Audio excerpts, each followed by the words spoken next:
Naniniwala si Star Hotshots manager Alvin Patrimonio na malayong mararating ng kanilang kampanya sa PBA Commissioner's Cup. Ito'y dahil na rin sa impresibong showing ni import Tony Mitchell na isa sa kanilang sinasandigan sa bawat laban. Kung magaling yung import mo, yung reinforcement mo, madadala niya to sa next level. But we're okay, we're good kay Tony Mitchell kasi nadala niya rin yung Star sa 4th place.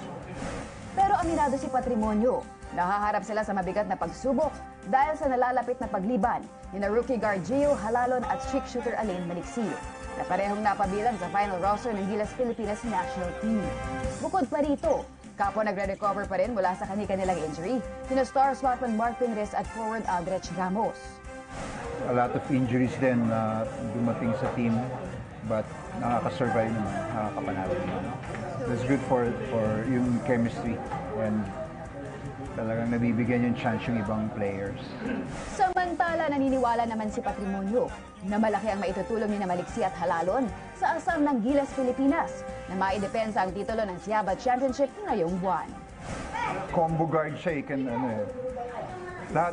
do it all eh. He can give you points, may defense, may rebound, kahit maliit.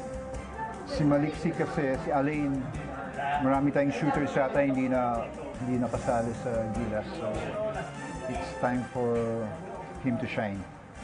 Sa ngayon ay nasa share of 4th spot sa standings ang Star Hotshots kasama ang TNT Katropa sa kanilang identical records na 5 victories against 2 defeats.